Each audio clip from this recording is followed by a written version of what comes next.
কা কা কা কা করতে করতে ওদের নেতা একজন বললেন, ভোটই করেন নাই তো আবার কি জিতেছেন? এখন কি মনে হয়, ভোটে যদি আপনারা জিততেন তাহলে আপনাদের মূল নেত্রী বলতে পারতেন আমরা বড় কষ্টে আছি? এটা দ্রব্যমূল্য বেড়েছে সেই জন্য কষ্টে আছেন তা না, বিদ্যুতের দাম বেড়েছে সেই জন্য প্রধানমন্ত্রী বা আপনার সরকার কষ্টে আছেন তা না, মানুষের জীবন যে দুর্বিষহ সেই কারণেই না। কেন কষ্টে আছেন? পত্রিকায় লিখেছে 3 কারণে তিনি কষ্টে আছেন। দায় কার? পত্রিকা আবার প্রশ্ন করেছে দায় কার? 3 কারণ কি সবাই জানেন। এই 3 জন, আচ্ছা দায় কার বলেন তো? বেগম জিয়ার। এই যে বেনজিরকে এত দূর নিয়ে এসছেন উনি, সাইফুল হক সাহেবের, উনি কি আজিজকে চিফ অফ স্টাফ বানিয়েছেন?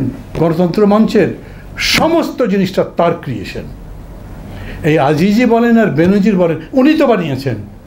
এদের দুর্নীতির দায়ে যে করা হয়েছে, আজিজ সাহেবের দুর্নীতিটা কখন?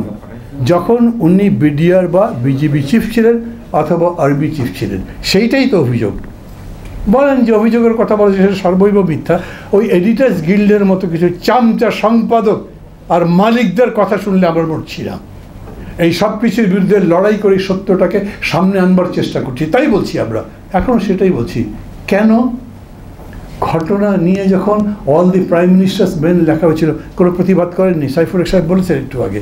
ঠিক একইভাবে আজকেও যখন বলছেন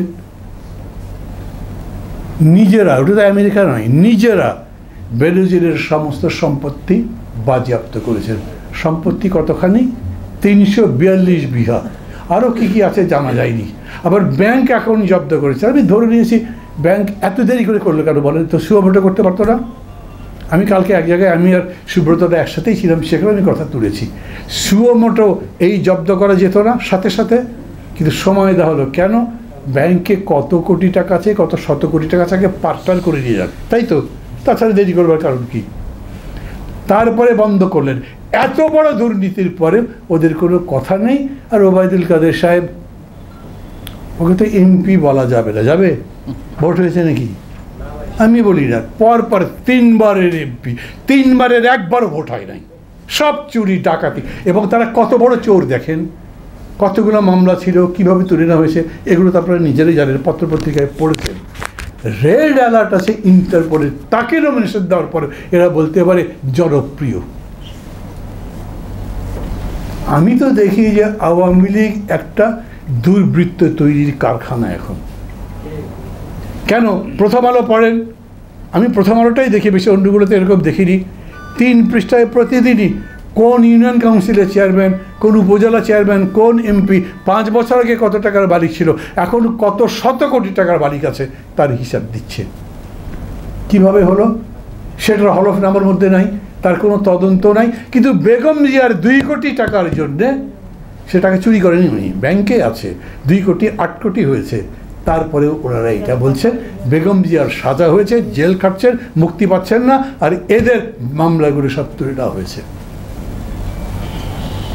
তার মানে কথাটা খুবই সহজ, লড়াই করা ছাড়া এরা যাবে না।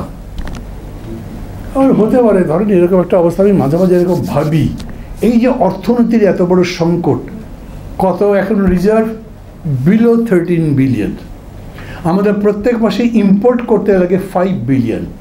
আচ্ছা, এক্সপোর্ট করে কিংবা রেমিটার যাই পায় সে দিয়ে যদি চলতে পারে, কতদিন চলবে? 12 বিলিয়ন বা 13 বিলিয়ন তো 3 মাসও চলে না। তারপরে ধরলাম অন্য জায়গা থেকে এটা পরিপূরণ যতখানি হলো, সেটা করেই সরকার 6 মাস 9 মাস 1 বছর পর্যন্ত চলতে পারে। তারপরে কোত্থেকে চলবে? আগে যখন বলতাম